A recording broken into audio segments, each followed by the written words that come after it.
राधे राधे सभी को। Welcome back to my channel the world is a magic. I hope आप सब स्वस्थ होंगे, मस्त होंगे।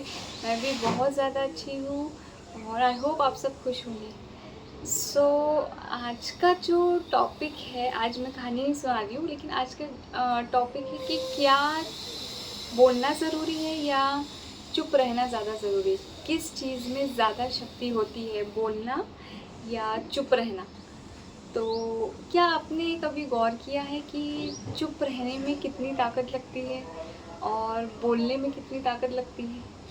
नहीं ना? तो चलिए आज इसके बारे में जानते हैं कि इन दोनों में से क्या ज़्यादा ज़रूरी होता है और हमें क्या फॉलो करना चाहिए, बोलना या चुप रहना। ऐसी ही एक जनरल सी बात मैं आपसे कहूँगी कि कभी भी किसी से जब भी विवाद होता है या बहस होती है या हमारे विचार एक दूसरे से नहीं मिलते हैं या हमारे विरुद्ध कोई खड़ा होता है और आपकी बहुत बेइज्जती हो रही है या आपके खिलाफ बहुत बुरा भला बोल रहा है, तो हमारे पास बोलने की ताकत तो होती है। और जब हम बोलना स्टार्ट करते हैं तो अपशब्द बोलने लगते हैं। हम भी उसके सामने वाले के पर्सन से compete करने लगते हैं कि उससे ज़्यादा मैं बोल सकता हूँ और उससे ज़्यादा कटु शब्द या हार्श वर्ड में यूज़ कर सकता हूँ, ताकि इसको ये प्रूव हो कि मैं उससे डेंजर हूँ। हमारा फोकस इसमें रह जाता है। लेकिन क्या आपको पता है कि आप उस समय अगर शांत रहे और चुप रहे, एकदम चुप रहे, चाहे आपकी वो बेइज्जती कर रहा हो, आपके बारे में बुरा भला बोल रहा हो या आपको लेके कोई भी दिक्कत हो XYZ, अगर उस वक्त आप शांत रहे तो सबसे पहले बात आपकी जो एनर्जी है वो बच जाएगी, आपका पीस ऑफ माइंड बचा रहेगा। हम बोलते हैं ना, खून जलता है अंदर से, वो बच जाएगा। वो आप अपने ब्लड को भी एक तरीके से हाइपर करने से बचा सकते हो। और मेन मोस्ट इम्पॉर्टेंट बात ये रहती है कि आप उस विवाद से इतने इजीली निकल जाओगे कि उस सामने वाले को वो ऐसे ही वो जल जाएगा, उसको ऐसे ही उसका गुस्सा हाई हो जाएगा और ज़्यादा अगर आप उसको रिप्लाई नहीं दोगे। क्यों? क्योंकि उसको समझ में आ जाएगा कि आप पे उसका गुस्से का असर कोई फ़र्क नहीं पड़ रहा है। आप इतने काम हो और आप इतने पावरफुल हो कि आपके बोलने का वो इंतज़ार कर रहा है, ताकि आप एक वर्ड भी बोलो तो उसका दुगना वो बोले, उसको रिटर्न करे। तो ऐसे आप अगर उसके साथ बहस करना स्टार्ट कर दोगे तो आपका भी पीस ऑफ माइंड जाएगा और सामने वाले का तो जा ही रहा है। और नेक्स्ट बात मैं ये भी सोचती हूँ कि मौन रहना में बहुत ज़्यादा पावर लगता है। जो इंसान मौन रहता है, सबसे पहले आप उसको कमज़ोर मत समझिए, उससे डेंजर इंसान कोई नहीं हो सकता। अगर कोई इंसान घातक परिस्थिति में या बुरी से बुरी परिस्थिति में मौन रहना सीख लिया ना, तो उससे डेंजरस इंसान मुझे नहीं लगता कोई हो सकता है। क्यों? क्योंकि उसके पास इतना पावर रहता है कि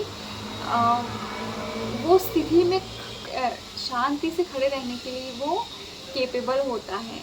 तो सोचिए वो अपने माइंड को कितना कंट्रोल करके रखा है, ना कि वो माइंड के कंट्रोल में है।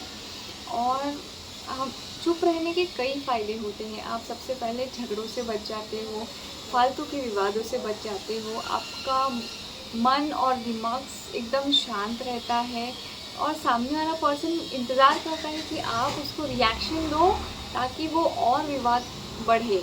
और बाद में चीज़ें ये भी रह जाती है कि जो चुप रहने वाला व्यक्ति होता है ना, वो फालतू की बातों से और ये सब बातें उसे तुच्छ लगती है। उसको लगता है कि व्यर्थ में मैं यहाँ हूँ।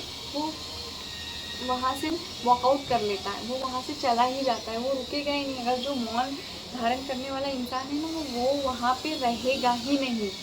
और मुझे लगता है आप बोलिए, मैं बोलने के लिए मना नहीं कर रही हूँ, लेकिन जहाँ आपको लग रहा है एकदम बहुत ज़्यादा आपको बोलने की ज़रूरत है, चीज़ें आपके हाथ से निकल रही है, तब आप बोलिए। लेकिन आप बोलिए भी ऐसा कि सामने वाला आपके 2 वर्ड से ही उसको बोलते ना, उसका माइंड हिल जाए कि ये क्या बोल रहा है वो। ये पावर होना चाहिए, ना कि हम क्रोधित होके अपने आप को टॉर्चर करके, परेशान होके उसके लेवल पे जाके मैच कर रहे हैं। हम वो चीख रहा है तो हम उससे ज़्यादा चीख रहे हैं, ये नहीं होना चाहिए। आप मौन बनाए रखिए और मौन की शक्तियाँ देखिए कि आप देखोगे ना, यूँ आपकी परेशानी निकल जाएगी और आप भी निकल जाओगे अपनी परेशानियों से। क्यों? क्योंकि बोलते हैं ना कि सामने वाला इंसान वेट करता है कि ये कुछ बोले तो मैं इसको बताऊंगा। बोलते हैं ना लोग कि अगर ये आज कुछ बोला तो मैं इसको बताऊंगा, तो आप बोलो ही मत, वो टॉपिक ही मत निकालो।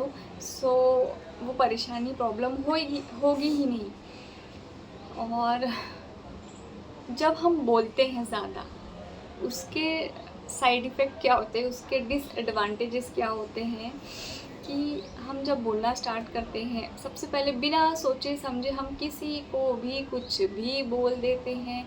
चाहे वो रिलेशनशिप में हो, चाहे वो बाहर के लोग हो, चाहे वो छोटे बच्चे हो, बूढ़े हो, बुज़ुर्ग हो, कोई भी हो, सब पे ये बात एप्लीकेबल होती है कि बिना सोचे समझे हम कुछ भी किसी को बोलने लगते हैं, जो कि आज के टाइम में सबसे बड़ा बोलते हैं ना विवाद का कारण है।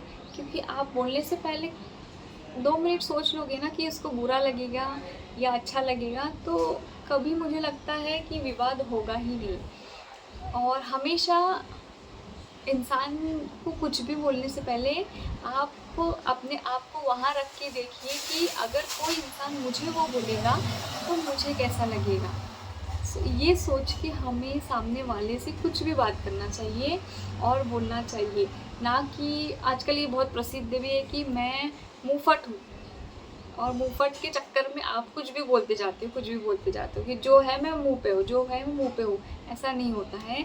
आप कुछ लोग मुँहफट रह के भी किसी को इतना हर्ट कर देते हैं और ये बहाना एक्सक्यूज़ दे देते हैं कि मैं मुँहफट हूँ, मैं तो पीठ पीछे तो नहीं बोलता हूँ। और इसका ये मतलब नहीं है कि आप अननेसेसरली कुछ भी किसी को भी बोलते रहो।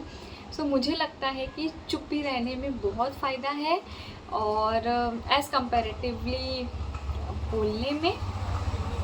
और चुप रहना इतना आसान नहीं है, और हर चुप रहने वाला इंसान कमज़ोर नहीं होता। ये बात बहुत ध्यान रखिएगा कि अगर आपका जवाब कोई नहीं दे रहा है ना, अगर सामने वाला इंसान नहीं दे रहा है ना, तो वो कमज़ोर नहीं, वो बहुत बहुत बहुत डेंजर है।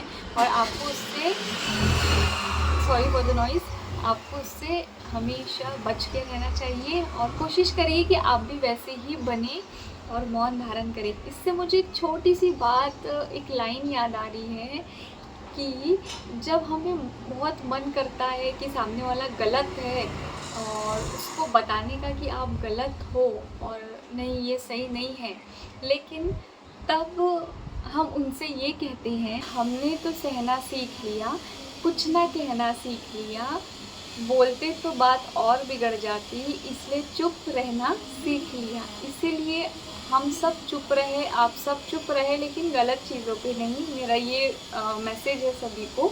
अत्याचार हो रहा है तो उस पर बोलिए, ऐसा नहीं कि आप चुप रहिए।